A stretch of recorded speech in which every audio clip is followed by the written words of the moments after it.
dia mbola falatrano miaraka amintsika ao anatin'izao fampahirezana foy izao hivavatsika tsy eo Andriamanitra ray ao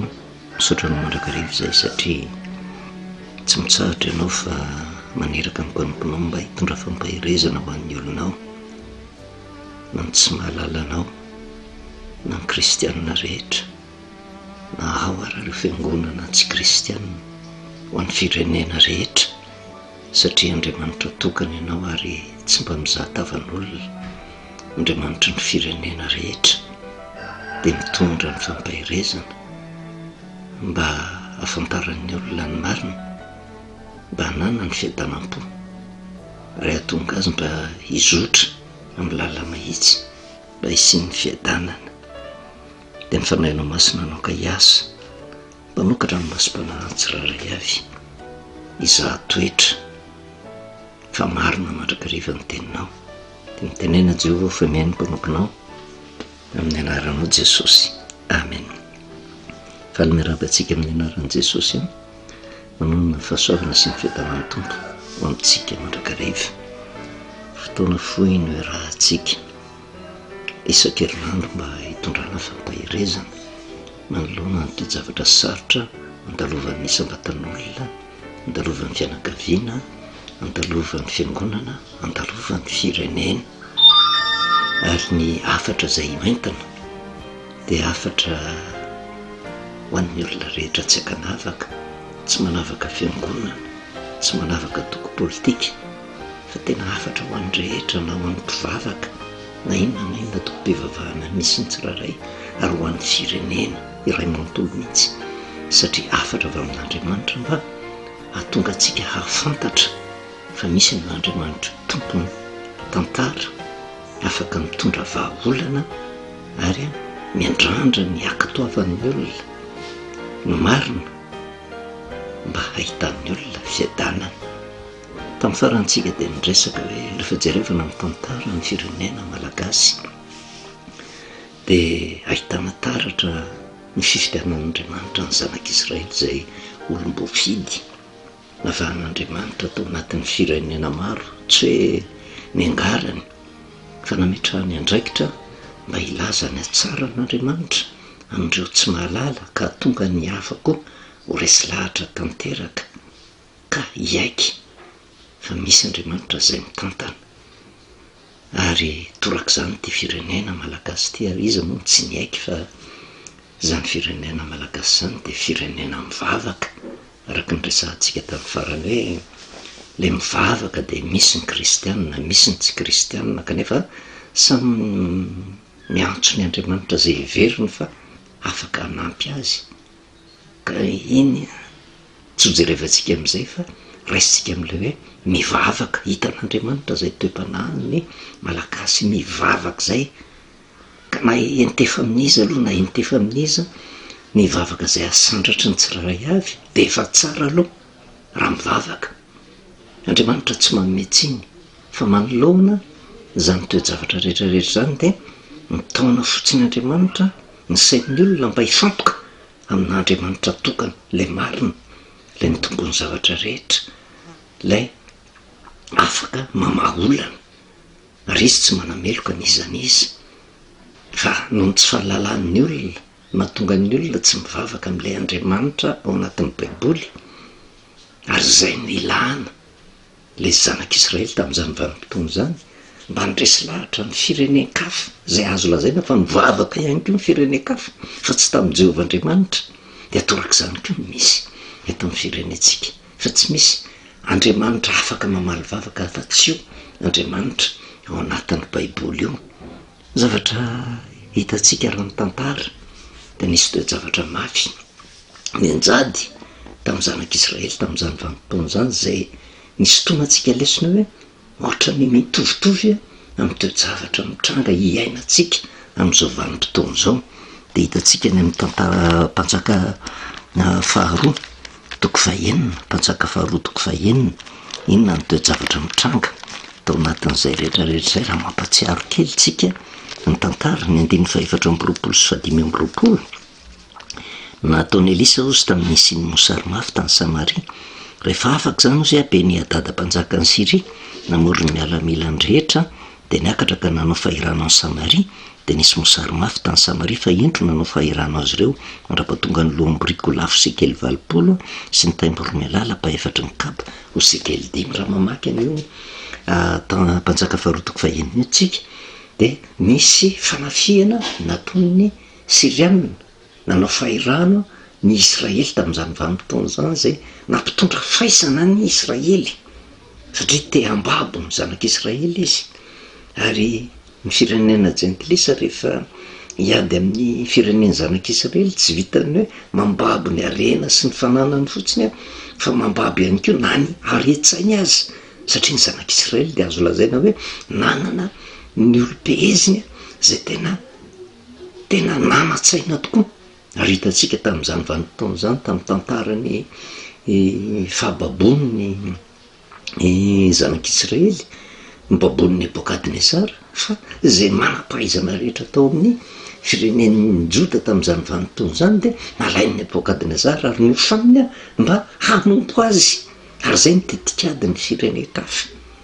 fa misy antony manokana matoa ny firenen-kafa namely ny zanak'Israely fa raha ny tokony ho izy satria taranaka voafidy izy tsy tokony izy firenen-kafa zay afaka mihitsy tena hanandevo ny taranaka voafidin'Andriamanitra raha adika amin'ny teny tsotra raha firenena tena mivavaka marina amin'Andriamanitra tsy manana fahefana mihitsy ny firenen-kafa hanandevo sy ambabo azy fa misy antony manokana kanefa talohan'io zay efa hitantsika tamin'ny farany ny zavatra mitranga dia nisy vanim-potoana ny zanak'Israely dia miara-dalana foana mimpaminany tamin'izany vanim-potoana zany aty amin'ny mpanjaka faharotoko fahenina ny 15 ary ny mpanjaka ny Siria ozy dia niady tamin'ny Israely ka nilaza tamin'ny mpanompony hoe ariananina ny dobiko ary ilay lehilahin'Andriamanitra kosa naniraka tamin'ny mpanjakan'ny Israely nanao hoe tandremo fandro makany ananiny ianao fa any idinany Siriana ary mpanjakan'ny Israely naniraka tany amin'izay nolazain'ny lehilahin'Andriamanitra taminy sy ny nananarany azy ka nampiambina tany tsy ny ray mandeha na indroa zany hoe ny mpaminany tamin'izany vanim-potoana zany dia miara-miasa mihitsy tamin'ny mpanjakan'ny Israely ary nampitandrina azy raha vo misy tetika ataony fahavalo ary ny mpanjakan'ny Israely tsy nametraka ny tenan'ny mpanjaka satria raha ny tena marina ny mpaminany ange teo ambany fahefan'ny mpanjakan'ny Israely izy mitondra ny tany sy ny fanjakany fa saingy nanany andraikiny manokana koa ny mpaminany dia ilaza ny afatr'Andriamanitra amin'ny olon-drehetra eny fa na dia hatrano mpanjaka ary ka ny mpanjaka teto tsy nananavinavina hoe zay nao mpaminany kely io ve nandeha hiteny amiko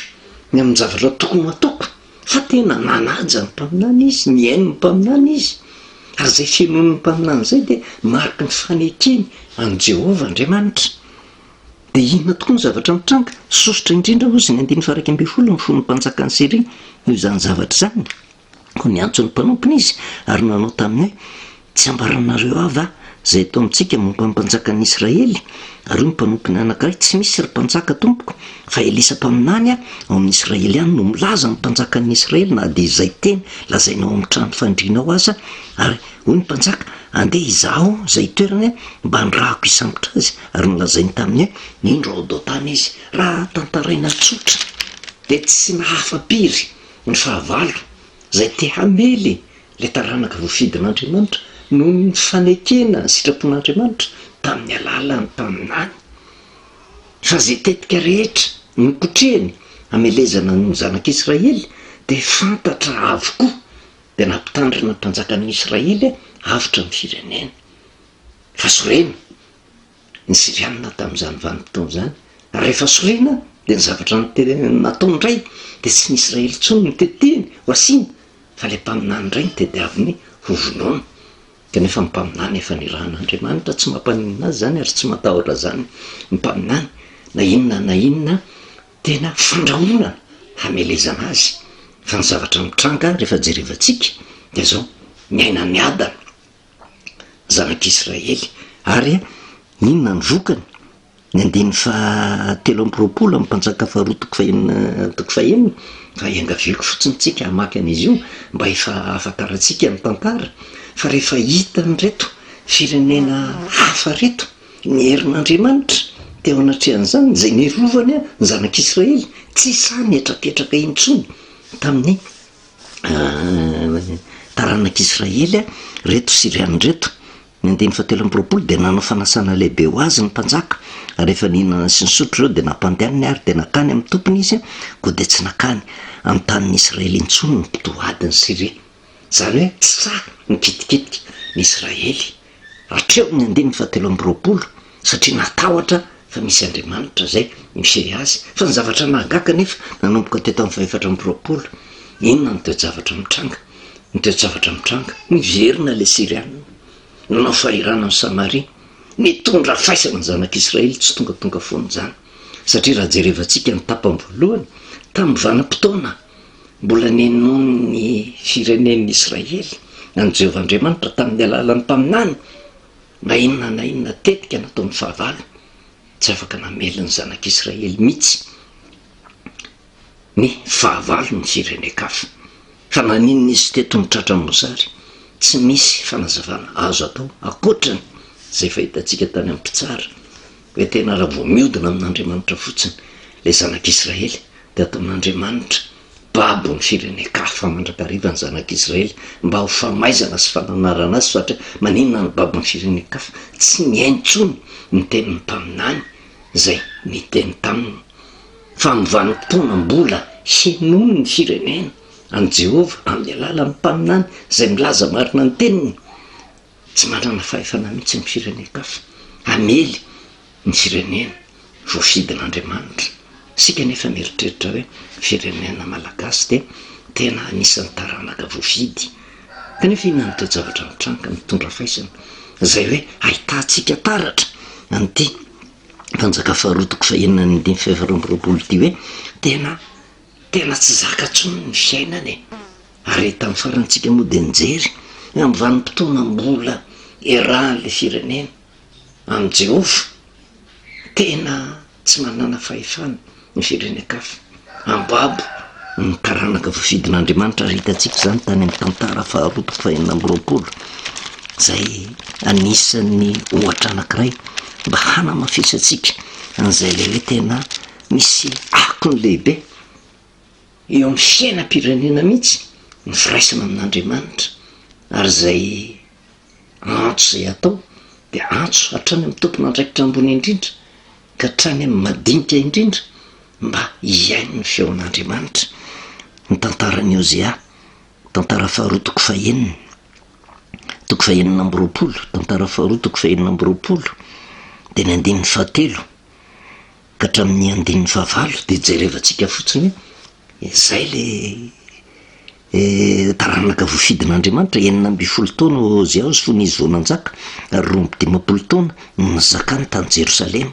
ary ny anaran-dreniny dia Jekolia avy any Jerosalema ary nanao zay mahitsy teo mason'i Jehovah izy tahak'izay rehetra nataony Amaziah nitady an'Andriamanitra izy tamin'ny andron'ny Zakaria zay nahafantatra ny fahitana an'Andriamanitra ary tamin'ny andro nitadiavany an' Jehovah ozy nambin'Andriamanitra izy. Miresaka mpanjaka fa raha vao miresaka mpanjaka ao ambadiky ny mampanjaka dia ny firenena tamin'ny andro mbola ny fikiran'le firenena tamin'ny Jehovah satria tsy hoe Hosea natahotra amin'Andriamanitra fotsiny fa misy mpaminany niaraka taminy tao lehilahin'Andriamanitra dia i Zakaria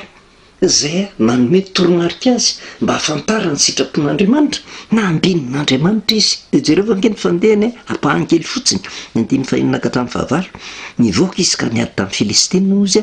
dia nandrava ny Mandangada sy ny Anjabne sy ny any Asdod sy ary nanao tanàna tany Asdod sy tany ny tany Filistina ary Andriamanitra ozy nanampy azy hamely ny Filistina sy ny Arabo zay nono natao Gorabala ary ny Meonita ary ny Amonita nandohetra ho an'ny Hosea dia miely nilaza ny hatrany akaiky ny Egypta dia tonga mahery indrindra izy narovan'Andriamanitra satria nahoana mbola misy mpaminany zay nanoro hevitra ny Hosea tamin'izany vanim-potoana zany ary tany am-boalohany dia natahotra an'Andriamanitra Hosea dia niaino ny feon'io mpaminany io tsy nahafa-piry ny firenen-kafa na inona na inona heriny manoloana taranaka voafidin'andriamanitra ary zay nytiatsika isotomana lesona satria tamin'izany vanim-potoana zany dia hitantaratra mihitsy tamin'ny andronao zay hitantaratra tamin'ny andro ny zanak'Israely ery am'mpanjaka faharoa toko fahenina fa tamin'ny vanim-potoana mbola nafahana ny aino ny afatr'andriamanitra tamin'ny alalany mpaminany dia misy foana ny fiarovan'andriamanitra ary tsy mahafapiry ny firenekafa manoloana n'izay rehetrarehetra zay. Ilaza ve tsika amin'izao vanim-potoana zao hoe tsy misy mpananatra ny firenena malagasy? Tena misy, ary dia isaorana an'andriamanitra zany ireo olona fa tsy tokana fa be dehibe no mananatra miaraka amin'andriamanitra mitondra soso-kevitra miara-miasa ny firenena. Tena maro fa saingy ny zavatra mitranga maninona ny ao anatin'ny fahoriana, maninona ny mosarena mandrakariva ny firenena malagasy satria tsy mba tahaka an'izany vanim-potoana zany tamin'ny androny taranak'Israely tao Elisa no mpanjaka faharoa toko fahenina zay nanome hevitra ny mpanjakan'Israely fa amin'izao vanim-potoana zao dia be dehibe no miseho azo mpaminany zay mitondra soso-kevitra ho amin'ny firenena. Ayaona trian'izay na ny mpitondra na ny firenena mahay mieny ve ny marina zay avoaka ny mpaminany satria tena misy mihitsy ny mpanoro-hevitra kanefa misy ny mpisolelaka mampiasa ny anaran'andriamanitra kanefa ny zavatra teneny tsy avy amin'andriamanitra tahaka ny tamin'ny androna ava. Mbola ho hitantsika zany oriana kely eo zay niseho tena nisolelaka tamin'ny mpanjakan'ny Israely kanefa tsy zavatra tsy marina koa ny teneny na mpitondra faisana ny zanak'Israely dia nitondra fahoriana ny zanak'Israely tamin'izany vanim-potoana zany. Sarotra no mahita ny marina amin'izao vanim-potoana zao reo olona, sarotra. Rehefa tena dinihana zay no mahatonga antsika ao anatin'ny fampaherezana tahaka an'izao tena rehefa tena jerevana nge avy amin'izay miseho ny tena ho mpaminany manoro-hevitra mampidikizo ny firenena ho latsaka lalina satria tsy tena hafatra avy amin'andriamanitra no entina fa hafatra misolelaka mitady tombontso fotsiny ary eo ny tena sarotra. Nangatantsika amin'andriamanitra dia mpitondra mba afaka mandinika tsara isafidy ny olona tokony andraisany tena soso-kevitra marina, andraisany ny afatr'andriamanitra marina mba hitondra fiadanana amin'ny firenena. Fa raha ny zavatra mitranga amin'izao vanim-potoana zao raha miverintsika ny mpanjaka faharoa toko fahenina tena mosarena nge vokatra ny fangejan'ny firenekafy ny zanak'Israely dia tsika koa tsy afaka ilaza fa tena hoe tena milamintsika fa tena mbola eo ambaniny vahoan'ny firenendehibe ary zany tsy misy fanomezantsiny ny mpitondra fa Andriamanitra nefa manoro lalana tsikelikely manokatra ny saina amam-panahy fa misy lalana solitan'Andriamanitra dia ny atongany ny olona ny atonga ny firenena mba haiaino ny mpaminany marina zay afaka hitondra soso-kevitra ho an'ny firenena ahafahany amin'ny fangejany ny firenekafa. Ary ao natrehan'izany rehetrarehetra zany indrindra raha jerevantsika ny toe-javatra mitranga amin'izao vanim-potoana zao alohan'ny hamarana antsika azy mba hitondrantsika fampaherezana akaiky tapabolana eo sisa narotokom-bolana dia ho tonga andray ny paska. Paska raha baiboly no resahako zay mbola asitsika resaka rehefa avy eo ary io nandritra ny telo taona angamba raha matadiditsika zay nanaraka ny fampaherezana dia nandritra ny telo taona tamin'ireny vanim-potoana nisy ny loza tsy tambisaina manerana an'izao tontolo zao nahatratra teo amin'ny firenena nisy ny fibohana tanteraka ireny fa ny zavatra tsikarotra tsika ary telo taona nanazava mahakasika amin'ity paska ty fa raha ny tantaran'ny soratra masina raha vo tonga ny paska dia mialohan'ny paska misy loza tsy tambo isaina mitranga zay manamarina zany ny bokin'ny Exodosy hoe loza fola namelezan'Andriamanitra ny tany Egypta tonga ny paska ary tao anatin'ny paska le loza faratapony dia tena ny tanterahana tao anatin'ny fibohana tsy mbola nisy tantara teo amin'izao tontolo zao ka hoe rehefa tonga ny paska tamin'izany vanim-potoana zany dia hoe tena mikatona daholo ny fiangonana raha tsy tamin'ireny vanim-potoana ny coronavirus ireny zay netitsika nanazavana ny paska tsy iverenantsika ireny mety ririndasa tsitsaroana tsony ary tsy mety tsodadedy tsony ny afatra fa adiva ho tonga indray ny paska ty. Inona ny toe-javatra mitranga andriamanitra nge isaoran'andriamanitra hoe tsy misy loza goavana be tahaka an'izany ntsony menjady am'le firenena fa ny toe-javatra misy am'izao vanim-potoana zao ny loza ara-boajanahary raha tsy hijery fotsiny ny firotsahan'ny orana zay tohatra ny heverina fa ho diso tafahoatra mahatonga ny fifilovaky mahatonga trahabona fahafatesana ary misy fiatraikany eo amin'ny fiarikarena zany rehetrarehetra zany misy fiatraikany eo amin'ny firenena ary tsy misy mihitsy zany firenena afaka ny eritreritra hoe zany ny zavatra hitranga fa ny zava-marina nefa ao anatin'ny soratra masina de raha vo akaiky ny pasika de misy foana fanairan' Jehova amin'ny alalany loza takan'izany mba hatonga ny olona hiverina ka hitady famonjena avy amin'Andriamanitra ary eo indrindra no tokony henona ny feon'Andriamanitra satria rehefa tonga ny pasika de fanafahana ange zay ary de ho hitantsika moa ao anatin'ity mpanjaka faharoa toko faheniny ity ao anatin'ny mosary ny zanak'Israely kanefa misy fanafahana ataon'Andriamanitra minatrehan'izay raha mahay mihaino tsara koa ny feon'i Jehova ary zay zavatra zay nefa ohatrany hoe misy afatr'Andriamanitra atsika firenena koa ao anatin'izay rehetrarehetra zay mba hatonga atsika hitodika amin'Andriamanitra hiverina amin'Andriamanitra mba hatonga atsika tena anady ady tsara marina ve ny toromarika omena indrindra nomeny zay milaza ny tena no mpaminany am'izao vanim-potoana zao satria samy miorakoraka daholy te hitondra vaholana fa ny zavatra manaitra nefa raha amaranantsika azy raha tao amin'ny tantarany zanak'Israely amin'ny vanim-potoana hitenena ny mpaminany amin'ny mpanjakan'ny Israely hoe zao no ataovy tsy mahafapiry ny firenekafa ary tsy resy manoloana ny firenekafa ny zanak'Israely fa amin'ny vanim-potoana tsy henony ny firenen'ny Israely ny mpaminany zay rahan'i Jehova de tonga ny firenekafa mambabo firitaona raha heveritsika fa misy mpanompon'Andriamanitra zay manolo-kevitra ny firenena malagasy fa tena mba nahita avetsika hoe hatram'izay hoe tena nisy toromarika niraisina avy amin'ny fiangonana niraisina avy amin'izay heverina fa mpanompon'Andriamanitra nanome tolo-kevitra ho an'ny firenena ka mitondra vaholana fa vao mainka ohatra ny tafiditra amin'kizo de omena tsiny foana ny mpitondra omena tsiny foana ny atoko politika fa sao de toromarika tsy izy sao de toromarika ny tamin'ny andro ny aba hoe mpaminany piso lelaka am'le mpanjaka ka tsy mitondra ny afatr'Andriamanitra fa mitondra tsy ho an'ny tenany fotsiny no jerevana ary eo zany ny tokony hotandremana fa raha tena mpaminany marina ka hitondra marina ny hevitr'Andriamanitra eo nolon'ny firenena tokony mahita vaholana manafaka amin'ny fangejan'ny firenena hafa de hitantsika miprofo tamin'ny tantaranao zia resy daholy ny firenekafa rehetrarehetra na inona heriny tamin'izany vanim-potoana zany fa rehefa mihaino ny feon'i Jehova ary zay no andrandrainy ny afatra zay hoentana tsy afatra fotsiny paka any amin'ny mpanjaka tsy afatra fotsiny paka amin'ny antoko politika fa afatra mitodika indrindra amin'izay milaza ny tena no mpanompon'Andriamanitra mitondra ny hevitr'Andriamanitra eo amin'lohan'ity firenena ity mba tsy hamandalitra ny firenena ka vao mainka hampidikizo ny firenena tahaka an'izao zavatra mitrango zao fa adivadivo tonga ny pasika ary tsy gagitsika raha zao ireo indray ny zavatra mitranga karaza maloza tsy ampozina ary miseho amin'ny fomba hafa maro isan-karazany fanairan'Andriamanitra ngereny fitiavan'Andriamanitra ngereny mba hanaovan'Andriamanitra antso amin'ny olona rehetra mitode